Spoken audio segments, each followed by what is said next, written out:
بہتا دریا اور لبوں پر پیاس ہے، ٹھوکروں میں بہتا دریا اور لبوں پر پیاس ہے، یہ علی کا لال جانے کس قدر حساس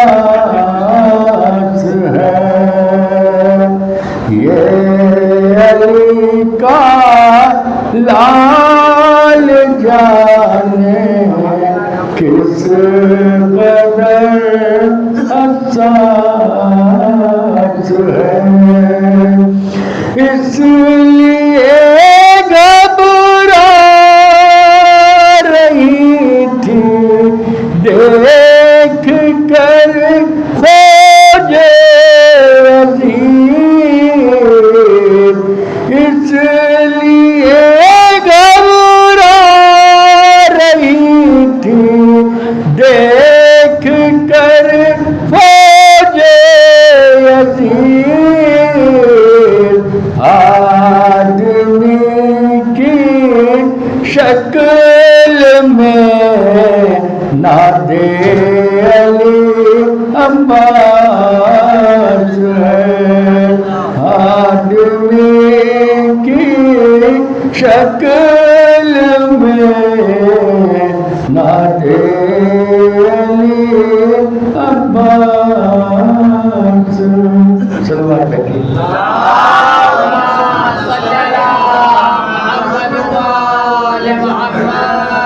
علی کا ذکر ہی شیوا ہے، کیا کیا جائے،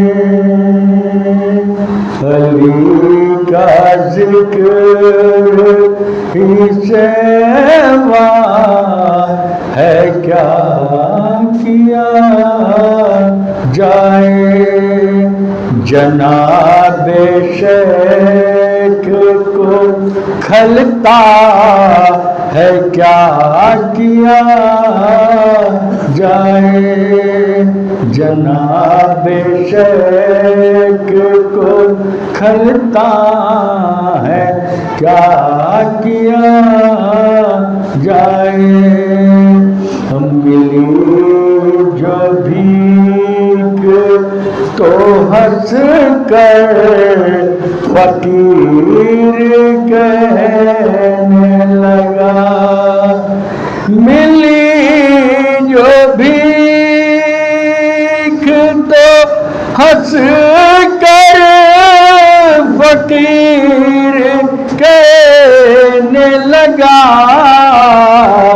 علی کے نام سے ملتا ہے، کیا کیا جائے، علی کے نام سے ملتا ہے، کیا کیا جائے،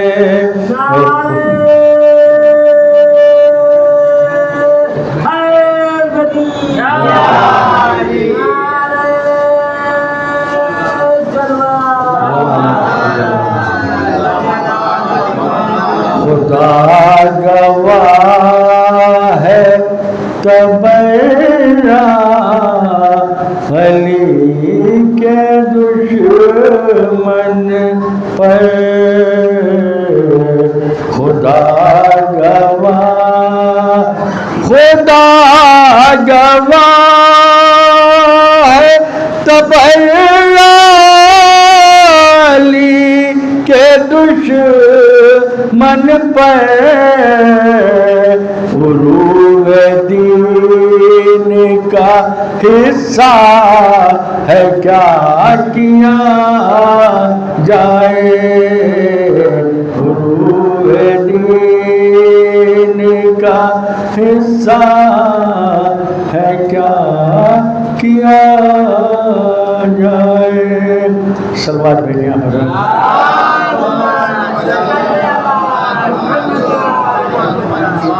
ہیرے کی روشنی سے الماس لکھ دیا. ہیرے کی روشنی سے الماس لکھ دیا. جذبات کو مٹا دیا. احساس لکھ دیا.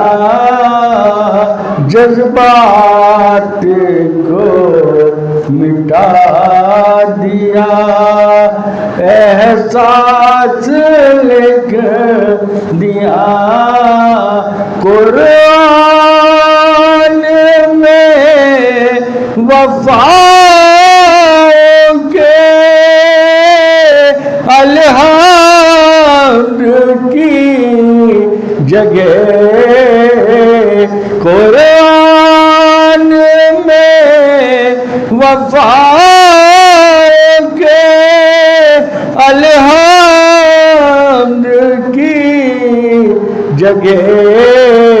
قدرت نے اپنے ہاتھ سے عباس لکھ دیا. قدرت نے اپنے ہاتھ. بابا سے بلند نعرہ سلوات.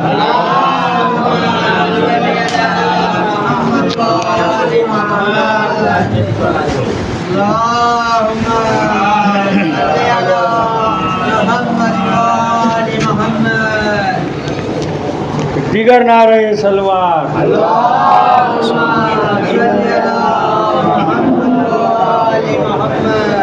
رحم اللہ من قرأ الفاتحہ.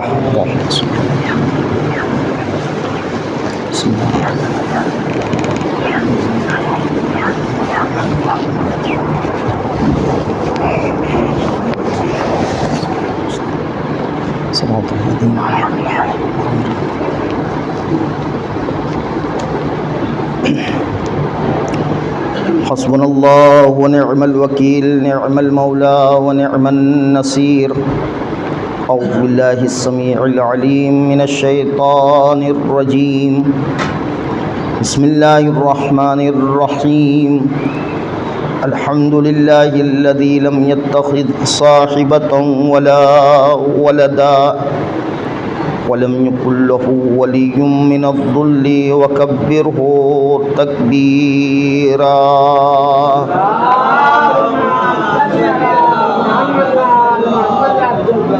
والصلاة والسلام والتحية والإكرام على الرسول النبي الأمي الذي أرسله بالحق بشيرا ونذيرا وداعيا إلى الله بإذنه وسراجا منيرا. سيدنا ومولانا أبي القاسم محمد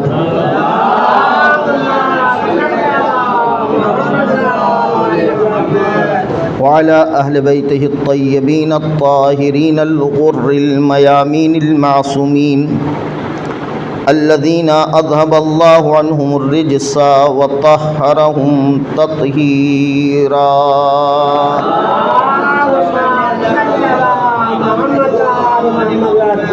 ولعنة الدائمة على أعدائهم أجمعين. أما بعد فقد قال الله الحكيم في كتابه الكريم. أعوذ بالله من الشيطان الرجيم. يا أيها الذين آمنوا كتب عليكم الصيام كما كتب على الذين من قبلكم لعلكم تتقون. صلوات پڑھ محمد.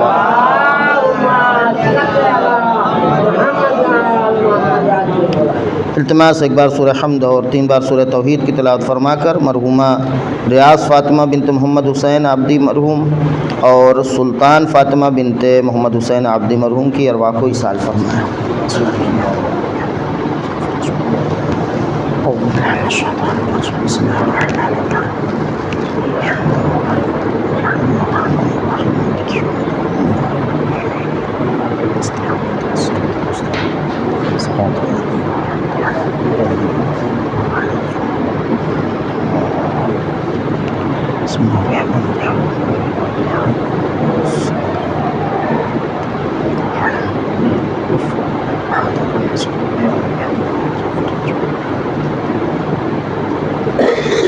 صلوات پڑھیں محمد وعلی محمد۔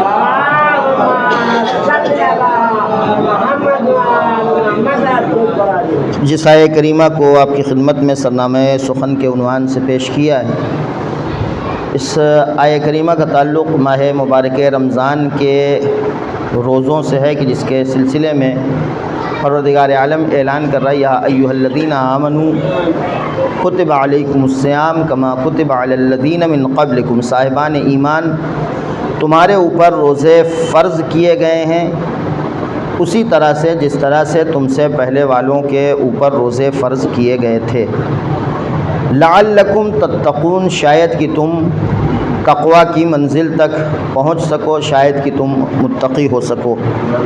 اب آج کی مجلس میں ہم نے اپنے اس سلسلے گفتگو کی جس میں آسمانی خاندان کے عنوان سے بحث کی جا رہی تھی، اس سے تھوڑا سا فاصلہ دے کر گفتگو کرنا اس لیے مناسب سمجھا کہ آپ کا ذہنی ذائقہ تھوڑا سا تبدیل ہو جائے، اور چونکہ ماہ مبارک جاری ہے اور ہم اس مہینے میں جو عبادتیں انجام دیتے ہیں ان عبادتوں کے رمز اور راز سے بھی کچھ آگاہ ہو سکیں، لہذا آج کی گفتگو اسی پس منظر میں کی جائے گی۔ چونکہ اس سے قبل میں نے آپ کی خدمت میں پیغمبر اکرم صلی اللہ علیہ وآلہ وسلم کا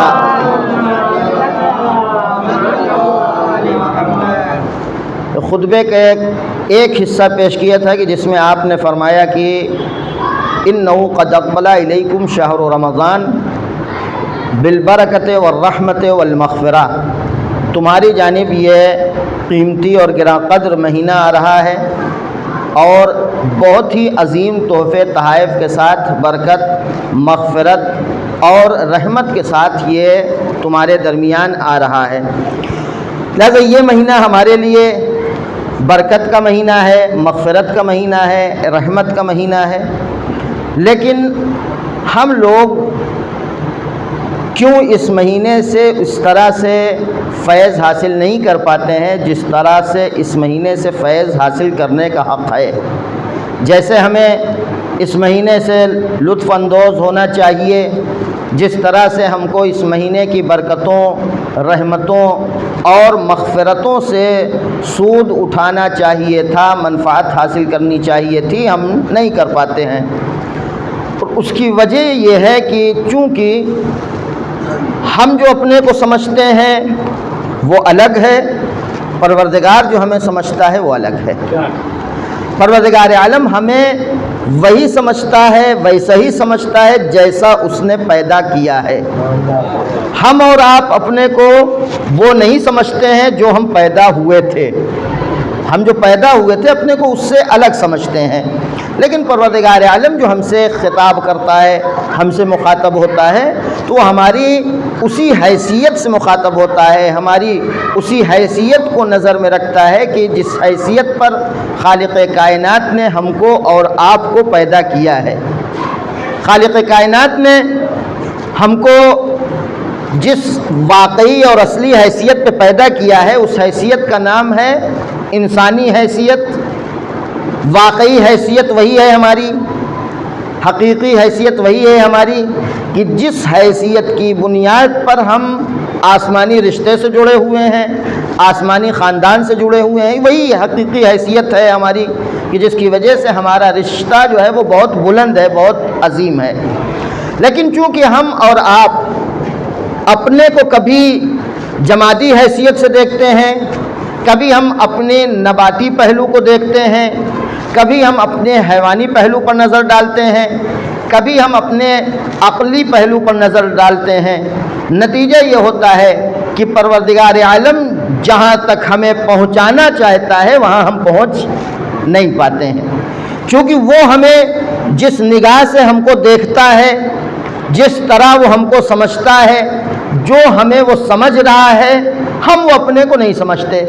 ہم اپنے کو مثلاً جب جمادی حیثیت سے سمجھتے ہیں، ہم اپنے وجود کو جمادی پہلو میں سمجھتے ہیں، تو پھر ہم اپنے کو مادیات کے ساتھ جڑا ہوا پاتے ہیں، مال اور دولت کے ساتھ جڑا ہوا پاتے ہیں۔ ہماری دین، ہمارے پیغام الہی اور ہمارے شریعت کے قانون کے ساتھ مخالفت کی واحد وجہ یہ ہے کہ پروردگار عالم نے جو ہمیں بنایا ہے وہ ہم بھول گئے ہیں، جو ہمیں بنایا ہے، جو ہماری اصل ہے، اسے ہم بھول گئے ہیں۔ لہٰذا ہم پروردگار عالم کے قانون کی مخالفت کرتے ہیں، ہم دین کی مخالفت کرتے ہیں، شریعت کے اصولوں کی مخالفت کرتے ہیں، اپنے مذہبی پیشواؤں کے بتائے ہوئے راستے کی مخالفت کرتے ہیں۔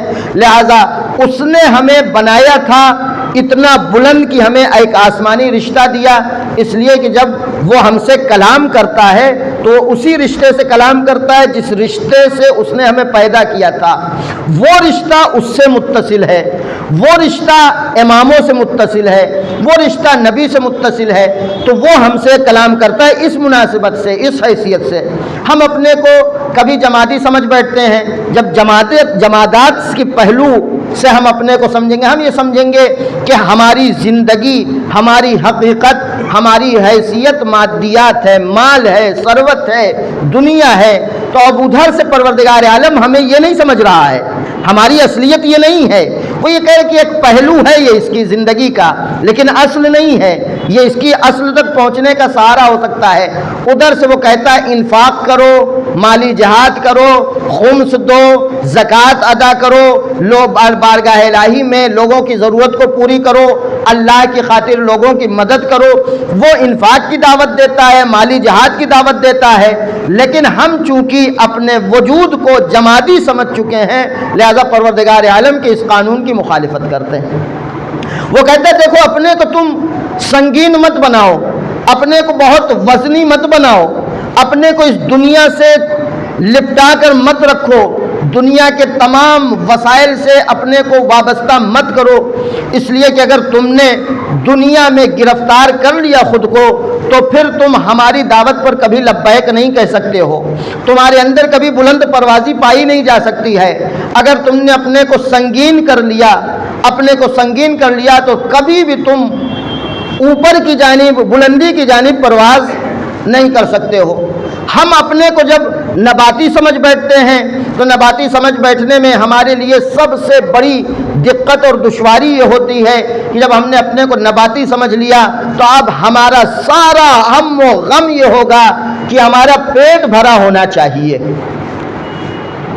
ہمارا پیٹ خالی نہیں ہونا چاہیے۔ یہ بھر کیسے رہا ہے اس سے ہمیں کوئی مطلب نہیں ہے، لیکن چونکہ پروردگار عالم جانتا ہے، ہماری اور آپ کی کمزوری کو پہچانتا ہے، ہمارے اور آپ کے ذوق سے واقف ہے، وہ جانتا ہے کہ اگر انہیں بے سہارا چھوڑ دیا گیا، انہیں ایسے ہی آزاد چھوڑ دیا گیا تو یہ خود سے اپنے کو کمال کی منزلوں کی جانب نہیں لا سکتے ہیں۔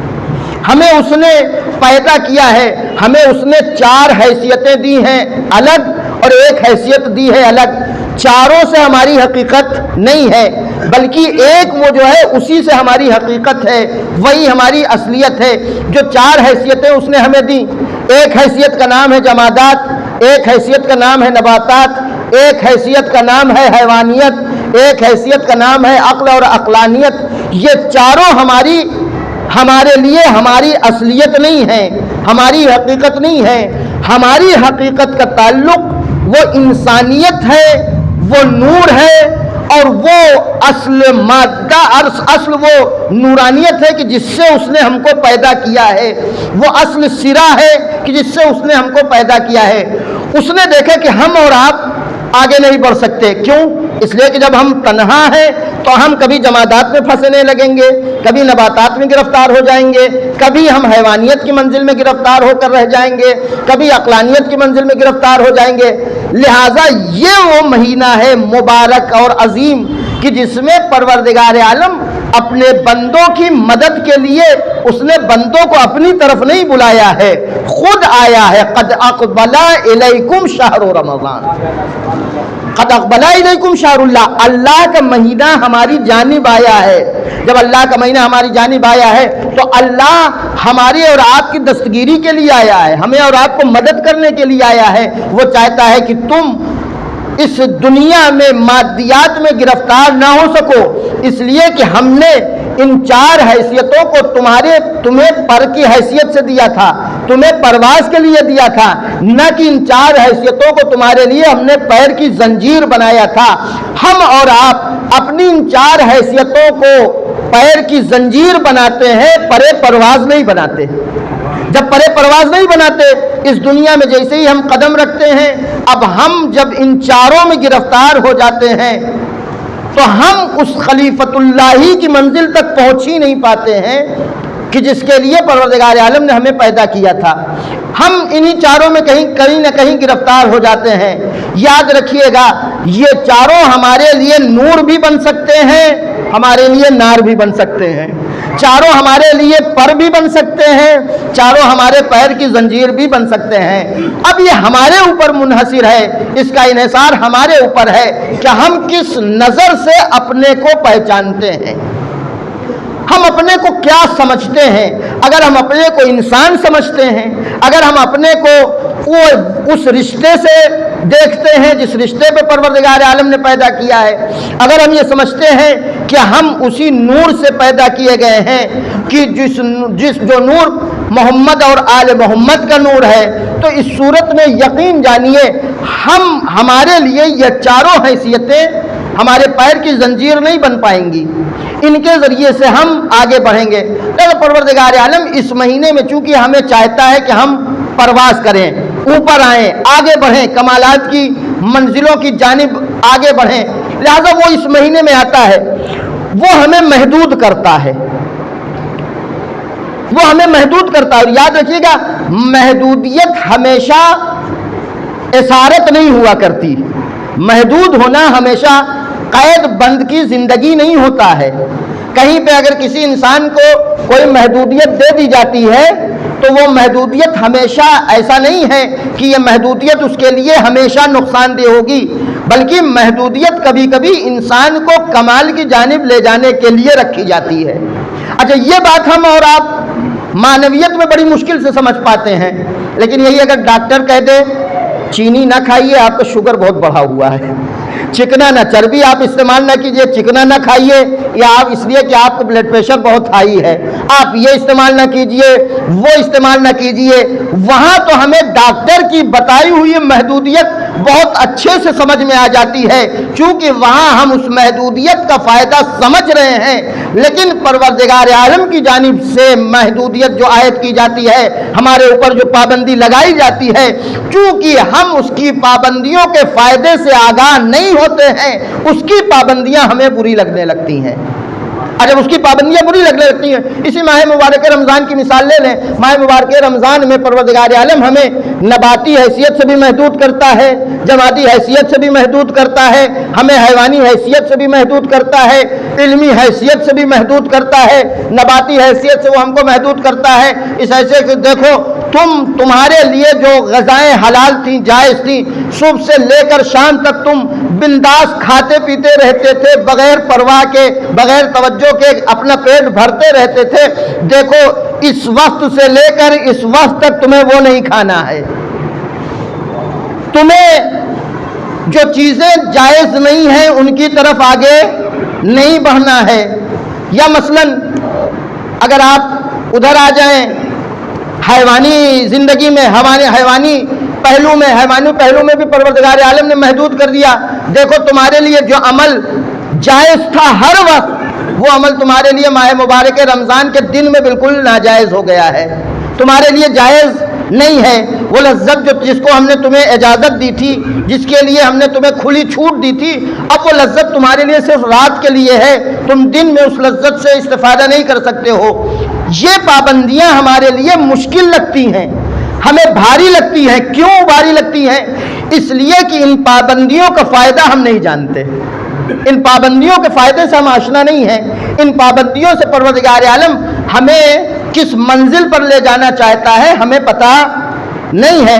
اسی لیے ہم میں سے زیادہ تر لوگ محترمانہ روزہ رکھتے ہیں، عاشقانہ روزہ نہیں رکھتے۔ یہ جملہ آپ ذہن میں رکھیے گا، ہم میں سے زیادہ تر لوگ عاشقانہ روزہ نہیں رکھتے ہیں، محترمانہ رکھتے ہیں۔ چونکہ یہ مبارک مہینہ ہے، پروردگار عالم نے ہم مسلمانوں کو حکم دیا ہے کہ ہم روزہ رکھیں، لہذا اس کے حکم کے احترام میں، یہ ان کی باتیں کر رہا ہوں کہ جو روزہ رکھتے ہیں، جو نہیں رکھتے ان کی تو گنتی ہی نہیں ہے، ان کی کوئی واقعی میں گنتی نہیں ہے۔ جو روزہ رکھتے ان کی بات ہے کہ چونکہ پروردگار عالم نے حکم دیا ہے، لہذا اس کے حکم کے احترام میں ہم روزہ رکھ رہے ہیں۔ لیکن یہ روزہ احترام کے طور پر ہے، یہ پروردگار کے قانون کو محترم مانتے ہوئے ہے، لیکن واقعی میں عشق کے ساتھ یہ روزہ ہے، یہ عشق کے ساتھ روزہ نہیں ہے۔ اچھا محترم روزہ کیسے ہوتا ہے؟ اب چاہے آپ اس کو لطیفہ سمجھ لیں، چاہے حقیقت سمجھ لیں، ہم میں سے بھی اس طرح کے لوگ ہوتے ہیں کہ اب جیسے جیسے ماہ مبارک کے دن گزر رہے ہیں ان کو خوشی ہو رہی ہے، اور جتنے دن یہ مہینہ رہے گا کب ختم ہوگا پتہ نہیں، اب کی بہت لمبا گزر رہا ہے، بہت ٹائم لگ رہا ہے۔ یہاں تک کہ ایک ہمارے استاد نے ایک نقل کیا، ایک مسجد میں ایک آدمی دوپہر میں لیٹا ہوا، اور کافی جس کو کہا جائے توندو آدمی، کافی موٹا تازہ آدمی لیٹا ہوا تھا، اور لیٹے لیٹے کہہ رہا ہے، ہائے خدا تجھے کیا ملا؟ دن میں ہم کو بھوکا رکھ کے، دن میں ہم کو پانی سے روک کے، دن میں ہم کو کھانے سے روک کے تیرا کیا فائدہ ہوتا ہے؟ خدا تو اجازت دے دیتا 11 مہینے جس طرح سے ہم کھا رہے تھے اس مہینے بھی کھاتے رہتے، تو عجب نہیں اگر پروردگار عالم اسے جواب دے تو یہی جواب ہو سکتا ہے کہ یہ ایک مہینہ تمہیں ہم نے بیلنس میں رکھنے کے لیے، ایک صلوات پڑھیں محمد والے محمد۔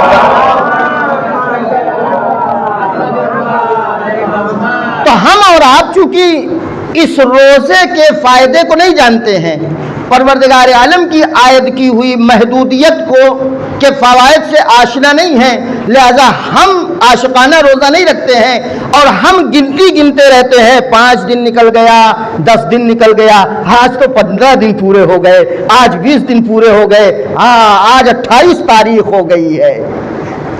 اب وہ خوشی بڑھتی جاتی ہے، کیا ماہ مبارک ختم ہو رہا ہے۔ عاشقانہ اسے کیا کہتے ہیں؟ اسے محترمانہ روزہ کہیں گے، اسے یہ کہیں گے آپ مسلمان ہیں، آپ بہرحال لائق تعریف ہے، پھر بھی ان لوگوں کی نسبت تو لائق تعریف ہی ہے نا جو ماہ رمضان میں بھی پان چباتے ہوئے سڑکوں پہ گھومتے ہیں۔ اب میں نے کبھی اسی عبادت خانے میں مسئلہ بھی بیان کیا تھا، حد یہ ہے کہ ایسے لوگ جو بلا عذر روزہ خوری کرتے ہیں، ایسے لوگوں کو ایک کپ چائے پلانا بھی حرام ہے، چائے پلانے والا بھی گنہگار ہے۔ جو لوگ بغیر عذر کے روزہ رکھتے ہیں، روزہ خوری کرتے ہیں، جو لوگ بغیر کسی وجہ کے روزہ خوری کرتے ہیں، ان کی کسی طرح کا بھی تعاون، ایک بیڑا پان بھی ان کو کھلانا حرام ہے۔ لہذا یہ کیا ہے؟ مسلمان جو محترمانہ روزہ رکھتے ہیں، اللہ کے حکم کے احترام میں روزہ رکھتے ہیں، ان کی حالت یہ ہوتی ہے جیسے جیسے ایام گزرتے رہتے ہیں ان کی خوشیوں کا ٹھکانہ نہیں رہتا۔ لیکن جو عاشقانہ روزہ رکھتے ہیں وہ رجب میں بھی روزہ رہتے ہیں، شعبان میں بھی روزہ رہتے ہیں، ماہ مبارک شروع ہونے سے پہلے 3 دن روزہ رہتے ہیں، اور ماہ مبارک ختم ہونے کے بعد عید کے فوراً بعد روزہ رکھتے ہیں، تاکہ یہ احساس دلا سکیں کہ پروردگار ہم نے اس روزے کو مجبوری میں نہیں رکھا ہے کہ چاند دکھ گیا تو اب کل روزہ رکھنا ہی ہے، نہیں پروردگار ہم تو تیرے اس مہینے کے عاشق ہیں، ہم نے آگے بڑھ کے استقبال بھی کیا ہے، اور جب یہ مہینہ ختم ہو جائے گا تو اس کو رخصت کرنے کے لیے چند قدم آگے بھی بڑھتے رہیں گے۔ ایک صلوات پڑھ دیں محمد والے محمد۔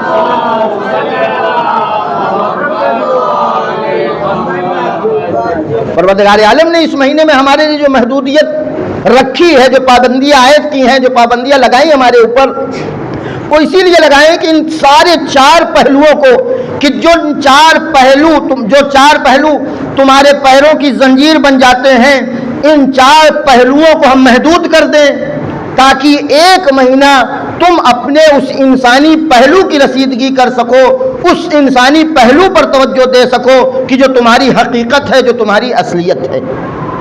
ہم نے تمہارے لیے اس مہینے میں اس حیوانی زندگی کے اوپر پابندی عائد کی، ہم نے عقلانی زندگی کے اوپر پابندی عائد کی، ہم نے نباتی زندگی پر پابندی عائد کی، ہم نے جماعتی زندگی پر پابندی عائد کی۔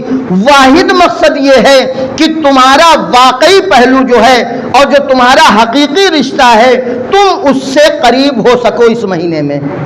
لہذا اسی آیہ کریمہ پہ اگر آپ توجہ کریں، پروردگار عالم اسی مقصد کو بتانے کے لیے ہمیں اور آپ کو آگاہ کر رہا ہے، یا ایھا الذین آمنوا کتب علیکم الصیام کما کتب علی الذین من قبلکم لعلکم تتقون۔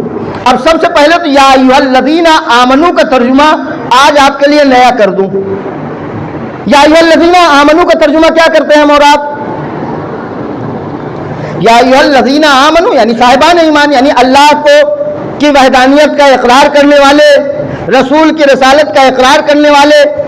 ایک پہلو یہ ہے کہ جو پروردگار عالم مخاطب کر رہا ہے ایسے لوگوں کو کہ جو لوگ اللہ پر ایمان رکھتے ہیں، اس کے رسول پر ایمان لا چکے ہیں، اس کے بتائے ہوئے قانون کی پابندی کرتے ہیں، لیکن یا ایھا الذین آمنوا کا ایک دوسرا پہلو یہ ہے، اے صاحبان ایمان، یعنی اے وہ لوگ کہ جو خود پر ایمان لا چکے ہو، جو اپنی حقیقت کو پہچان چکے ہو، جو اپنی حیثیت کو جان چکے ہو، انہیں مخاطب کیا جا رہا ہے۔ پروردگار عالم انہیں دعوت دے رہا ہے جو اپنی حیثیت کو جانتے ہیں، جو اپنی حیثیت کو نہیں جانتے، سڑکوں پر روزہ خوری کر کے پھرتے رہتے ہیں، جو اپنی حیثیت کو جانتے ہیں، وہ اللہ کے حکم میں کے احترام میں صحیح روزہ رکھتے ہیں۔ ایک صلوات پڑھ دیں محمد وعلی محمد۔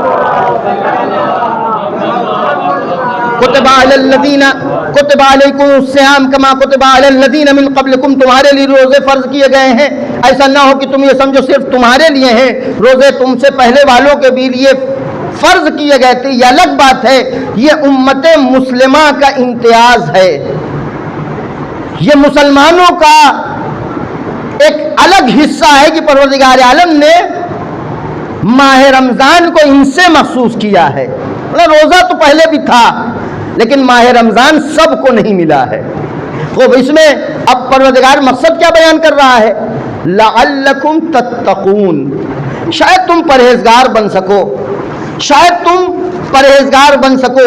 تقویٰ کی جہاں گفتگو آتی ہے، تقویٰ کی گفتگو جو ہم نے یہیں پر کی ہے، تو ہم نے کیا بتایا ہے کہ تقویٰ کہتے ہیں ہر وہ چیز کہ جو ہمارے لیے خدا کی ناراضگی کا باعث بنے، اس سے پرہیز کرنا، یہ ہے تقویٰ۔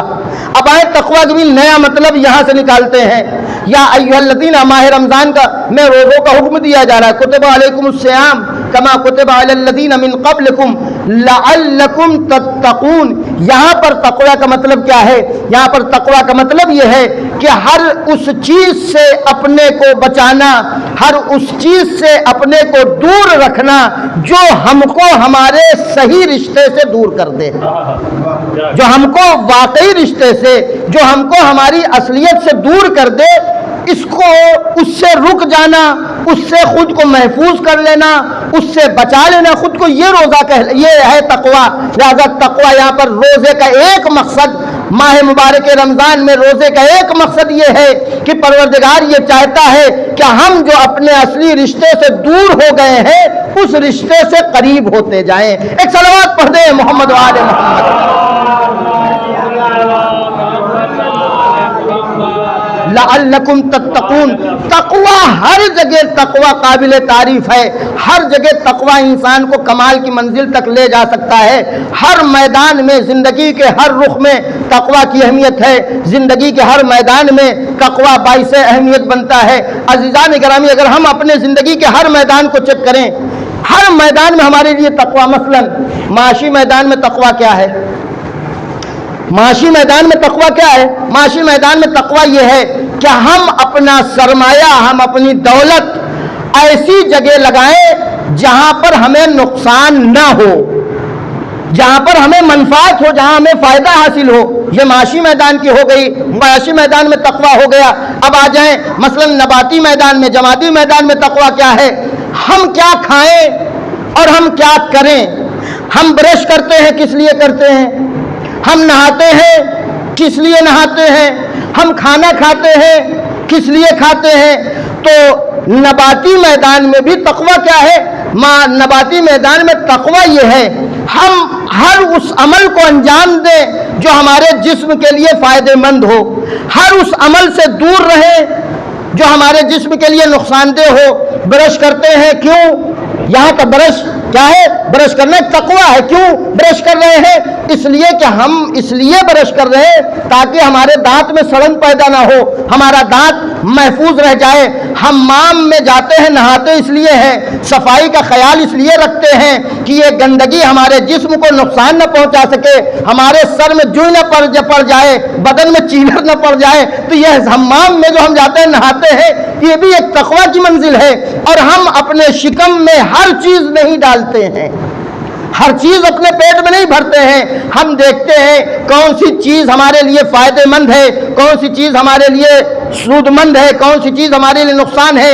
جو فائدہ مند چیزیں ہیں اسے ہم استعمال کرتے ہیں، جو نقصان دہ ہیں اسے چھوڑ دیتے ہیں. اسی طرح عزیزان گرامی ہماری حیوانی زندگی میں بھی تقویٰ کی منزل ہے. حیوانی زندگی میں یاد رکھیے گا تقویٰ کی ہر زندگی میں ہر پہلو میں اہمیت ہے، اور اگر ہم تقویٰ کی رعایت نہ کریں تو وہاں ہم مشکل میں گرفتار ہو جائیں گے. حیوانی زندگی میں بھی ہمیں حکم دیا جاتا ہے، دیکھو جو تمہاری حیوانی زندگی ہے، جہاں تمہیں لذت ملتی ہے، جہاں تمہیں سکون نصیب ہوتا ہے، وہاں بھی تمہیں تقویٰ کی رعایت کرنا ہے.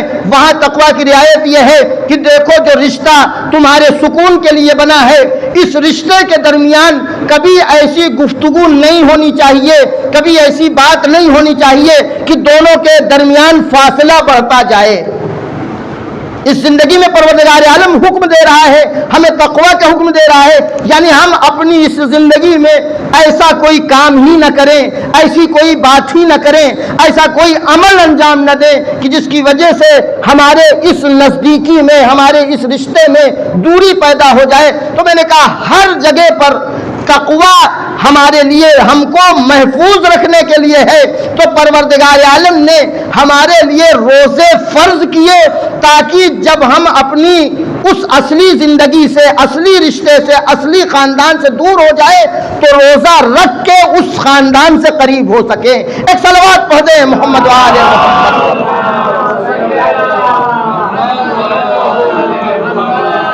اور یہ یاد رکھیے گا تقویٰ ایک ایسی منزل ہے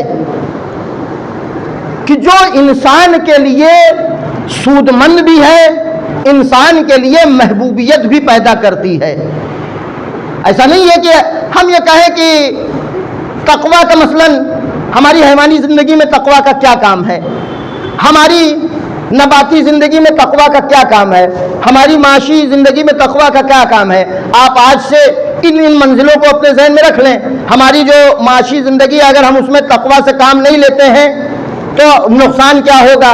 ہماری جو حیوانی زندگی ہے یہ یاد رکھیے گا حد یہ ہے حیوانی زندگی میں کہ جہاں ہمارا ذہن صرف لذتوں میں محدود رہتا ہے، جہاں ہمارا دماغ صرف لذتوں میں محدود ہو جاتا ہے، وہاں بھی پروردگار عالم ہمیں یہ کہتا ہے دیکھو یہاں بھی تمہیں تقویٰ کی رعایت کرنا. اس لیے کہ اگر تقویٰ کی تم نے رعایت نہیں کیا تو یہ تمہاری جو نزدیکیاں ہیں، جو تمہاری الفت ہے، جو تمہاری مانوسیت ہے، جو تمہاری محبت ہے، یہ محبت نفرت میں بدل سکتی ہے. لہذا یہ یاد رکھیے گا خانوادگی زندگی میں، گھریلو زندگی میں اگر زن و شوہر کے درمیان رابطہ اچھا نہ بھی ہو تو بھی شوہر کو بھی تقویٰ کی رعایت کرنی چاہیے، زوجہ کو بھی تقویٰ کی رعایت کرنی چاہیے. یاد رکھیے گا میں نے کہا کہ اگر دونوں کے رابطے آپس میں اچھے نہ بھی ہو تو بھی اس کو تقویٰ کی رعایت کرنی چاہیے، اسے بھی تقویٰ کی رعایت کرنی چاہیے. اس لیے کہ اسی تقویٰ کی رعایت کے نتیجے میں ہمارے درمیان جو نفرت تھی وہ نفرت محبت میں بھی تبدیل ہو سکتی ہے. اس لیے کہ مسئلہ معروف ہے زے محبت دیو حوری می شود، محبت سے دیو جو ہے وہ بھی حور بن جایا کرتی ہے۔ تو اگر اس رشتے میں کہ جہاں نفرت پیدا ہو گئی ہے، جہاں درار پیدا ہو گئی ہے، ہم تقوی کی رعایت کریں، یعنی ایسا کوئی کام کریں ہی نہ، ایسی کوئی بات کریں ہی نہ، ایسا کوئی زبان پر لفظ لائیں ہی نہ کہ جس لفظ کی بنیاد پر ہم دونوں کے درمیان دوری پیدا ہو جائے، اسے کہا جائے گا تقوی۔ پروردگار عالم نے ہمارے لیے روزہ کیوں رکھا؟ روزہ اس لیے رکھا کہ ہم اپنے اس حقیقی رشتے سے دور ہو رہے تھے، ہم اس اپنے واقعی خاندان سے دور ہو رہے تھے۔ اس نے کہا دیکھو ہم تمہارے لیے محدودیت رکھتے ہیں، تمہارے اوپر کچھ پابندی لگاتے ہیں، جن پابندیوں کا نتیجہ یہ ہوگا کہ ایک طرف تو تم اپنے اصلی خاندان سے نزدیک ہو جاؤ گے، دوسری طرف لوگوں کے دلوں میں محبوبیت بھی پیدا ہو جائے گی۔ ایک صلوات پڑھ دیں محمد وآل محمد پر۔ اس لیے کہ تقوی ایک وہ اللہ کا قانون ہے جو ثابت قانون ہے، بدلے گا نہیں، یہ کبھی بدلے گا نہیں۔ اس کا فائدہ جب بھی کوئی انسان اس پر عمل کرے گا اس کا فائدہ ہوگا، یہ قانون بدلنے والا نہیں، ایسا ثابت قانون ہے۔ اب آج تک یہ قانون بدلا کہ اگر پانی کو 100% ہیٹنگ مل جائے، پانی کیا ہوگا؟ ابال پیدا ہو جائے گا، پانی ابلنے لگے گا۔ یہ قانون روز اول سے چل رہا ہے کہ جیسے ہی پانی کو 100% گرمی ملی اسے ابلنا ہی ابلنا ہے۔ یہ ہو ہی نہیں سکتا کہ 100% گرمی بھی ملے اور پانی نہ ابلے، ہو سکتا ہے کہیں پر؟ خب ان محسوس مثالوں میں تو ہمیں سمجھ میں آ جاتی ہے بات، لیکن چونکہ ہم نے اپنے وجود کو ان 4 حیثیتوں میں محدود کر دیا ہے، اگر ہم ان 4 حیثیتوں سے نکل کر آ کے اس 5ویں حیثیت پر نظر ڈالیں جو ہماری حقیقت ہے، جو ہماری واقعیت ہے، وہاں پر ہم دیکھیں گے تو ہمیں پروردگار عالم کا یہ قانون بھی بالکل 100% ہمیں نظر آئے گا، اس کا فائدہ نظر آئے گا کہ جہاں پروردگار کہہ رہا ہے دیکھو تقوی اختیار کرو، اس لیے کہ تقوی اور پرہیزگاری کی زندگی انسان کو محبوب بنا دیتی ہے۔ اسی لیے پروردگار عالم نے قرآن میں اعلان کیا ان الذین آمنوا وعملوا الصالحات سیجعل لهم الرحمن ودا۔ ان الذین آمنوا وعملوا الصالحات، ایمان لانا اور عمل صالح انجام دینا یہ ہمارے لیے ضامن بنتا ہے کہ لوگوں کے دلوں میں ہماری محبوبیت پیدا ہو جائے۔ یعنی دیکھو نہ تم اپنی نباتی زندگی کو عروج پر پہنچا کر اپنی محبوبیت لوگوں میں قائم کر سکتے ہو، نہ اپنی نباتی زندگی کو بلند کر کے لوگوں میں محبوبیت قائم کر سکتے ہو، نہ یہ مودت اور محبت پیسوں سے خریدی جا سکتی ہے، نہ عہدوں سے خریدی جا سکتی ہے، نہ لذتوں سے خریدی جا سکتی ہے۔ اگر محبوبیت پیدا کرنا چاہتے ہو تو پروردگار کے بتائے ہوئے اصول پر عمل کرتے جاؤ گے، اپنے آسمانی رشتے سے قریب ہوتے جاؤ گے، اور جیسے جیسے اس رشتے سے قریب ہوتے جاؤ گے تم محبوب الہی بنتے جاؤ گے۔ ایک صلوات پڑھ دیں محمد والے۔ اور جب انسان محبوب پروردگار ہو تو یہ محبوبیت انسان کو بہت بلند کرتی ہے، بہت عظیم بنا دیتی ہے کہ جس کے بعد ان کا ارادہ بھی ارادہ الہی ہوتا ہے، ان کی زبان بھی وہی ہوتی ہے کہ جو پروردگار چاہتا ہے۔ یہ کچھ کہہ دیں تو پروردگار ٹالتا نہیں ہے، یا اگر اپنی زبان سے کوئی لفظ ادا کر دیں پروردگار عالم اسے ضرور انجام دیتا ہے۔ عزیزان گرامی، جب انسان اپنے کو اتنا بلند کر لے تو پھر پروردگار عالم اپنے بندے کا اس قدر اکرام اور احترام کرتا ہے کہ ہم اور آپ سوچ نہیں سکتے ہیں۔ بس عزیز و جن بندوں سے وابستگی، جن بندوں سے قربت کی دعوت ہمیں اس ماہ مبارک رمضان میں دی جا رہی ہے، اس لیے کہ ہمارے لیے تقوی یہ باعث بنے گا کہ ہم انہی اپنے رشتوں سے قریب ہوں کہ جن رشتوں سے قریب ہونے کی دعوے داری تو ہم تک ہے، ہمارے پاس ہے، لیکن واقعیت ان سے قربت نہیں ہے، ورنہ ان کی شناخت میں، ان کے ماننے میں ہمارے انداز دوسرا ہوتا۔ بس عزیزو، ماہ مبارک رمضان میں نے بارہا یہ کہا ہے اگر اپنی عبادتوں کو معراج دینا چاہتے ہو تو ان ماہ مبارک میں روزوں کے دنوں میں اہل بیت کی مصیبتوں کو ضرور یاد کرنا، اس لیے کہ یہ مصیبتیں وہ ہیں کہ جو ہمارے عمل کے ثواب کو دو گنا کر دیتی ہیں، ہمارے عمل میں تاثیر پیدا کر دیتی ہیں۔ جناب سیدہ سلام اللہ علیہا اپنی جگہ ایک منزل ہے جناب سیدہ کی، اور جب جناب سیدہ کی منزل کی گفتگو آتی ہے تو عزیزو جناب سیدہ کی مصیبتیں ہمیں پہلے سامنے آتی نظر آتی ہیں۔ جناب سیدہ کی مصیبتیں ہیں کہ جن کے لیے یہ میں نے گفتگو میں کئی بارہا یہ کہا ہے کہ آخری ایام جناب سیدہ کا حال یہ تھا کہ جس کے لیے تاریخیں لکھتی ہیں کہ یہ چمڑا ہڈیوں سے چپک چکا تھا۔ حالت جو انصار مہاجر و انصار کی عورتیں آئی ہیں جو عیادت کر کے گئی ہیں تو اپنے شوہروں سے جا کے یہ جملہ کہا ہے انہوں نے کہ میں نے جس فاطمہ کو دیکھا ہے وہ اب بچنے والی نہیں ہے، وہ دنیا سے جلدی گزر جائیں گی۔ اور اس کے بعد جناب سیدہ کے آخری ایام میں ایک روز کہتے ہیں آپ اپنی خادمہ سے کہتی ہیں کہ آپ بیٹھ جائیے دروازے پر، ہماری تسبیح کی آواز بند ہو جائے تو ہمیں پکاریے گا، آواز دیجیے گا، آواز کا جواب ملے تو ٹھیک ہے اور جواب نہ ملے تو آپ آ کے دیکھیے گا۔ یہ دیکھتی رہیں، آواز پر غور کیے رہیں، کان لگا کر بیٹھی تھیں، لیکن جب دیکھا تسبیح کی آواز رک گئی آواز دی بنت رسول، اپنی شہزادی کو آواز دی 3 بار، بنت رسول بنت رسول بنت رسول، اٹھیے بیدار ہوئیے۔ جب کوئی آواز نہ آئی تو اس حجرے سے نکلی، حسنین کو آتے دیکھا، حسنین سے کہا جاؤ پہلے بابا کو بلا کے لاؤ۔ ادھر علی ابن ابی طالب کو جیسے کسی نے بتا دیا ہو علی کس طرح آئے ہیں، گھر میں پہنچے ہیں، کس طرح پہنچے ہیں۔ یہ تاریخ آپ سنتے رہتے ہیں، ہمیں ہر مرحلہ نہیں پڑھنا ہے۔ مولا کائنات ادھر حجرے میں داخل ہو رہے ہیں، بچوں کو دروازے پہ روکا جا رہا ہے، بچوں ابھی تم نہ جاؤ، تمہاری مادر گرامی سو رہی ہیں۔ حسنین کا جواب یہی تھا اس وقت میری ماں سوتی نہیں تھی کبھی، اس وقت میری ماں کبھی سوتی نہیں تھی۔ بچے بھی داخل ہوئے، مولا کائنات داخل ہو چکے ہیں، آواز دیتے ہیں اے بنت رسول، اے بنت رسول، علی کی آواز پر اٹھ جاؤ، ابو الحسن تمہیں پکار رہا ہے، اٹھ جاؤ۔ اب یہاں پر تاریخ لکھتی ہے کہ ایک بار جناب سیدہ کے جسم ایک بار روح پلٹی ہے، دوبارہ آئی ہے۔ بنت رسول نے علی ابن ابی طالب کو دیکھا، آنکھوں سے آنسو بہتے دیکھا، کہتی ہے ابو الحسن میرے پاس بیٹھ جائیے۔ علی بیٹھ جاتے ہیں، فاطمہ نے علی کے آنسوؤں کو پوچھنے کے بعد اپنے جسم پر ملنا شروع کیا۔ اے علی میں نے سنا ہے کہ مظلوم کے آنسو جس کے جسم پر لگے ہو اسے کسی طرح کی کوئی دقت نہیں ہوتی ہے۔ عزیز و فاطمہ کا یہ عمل تھا۔ علی ابن ابی طالب نے جب فاطمہ کو اس حال میں دیکھا تھا، امامہ زمین پر گر گیا تھا، رضا زمین پر گر گئی تھی۔ میں کہوں گا علی آپ فاطمہ کو بستر پر دیکھ کر آپ کا یہ حال ہو جا رہا ہے کہ آپ کا امامہ زمین پر گر جاتا ہے، آپ کی رضا زمین پر گر جاتی ہے، آپ تڑپ جاتے ہیں، آپ پریشان ہو جاتے ہیں۔ ذرا اپنی بیٹی زینب کے دل سے پوچھئے، زینب قلعہ زینب کی ادبیہ پر جاتی ہے، جب اس بلندی پر پہنچتی ہے، زینب جو منظر دیکھ رہی ہے خدا کسی بہن کو نہ دکھائے۔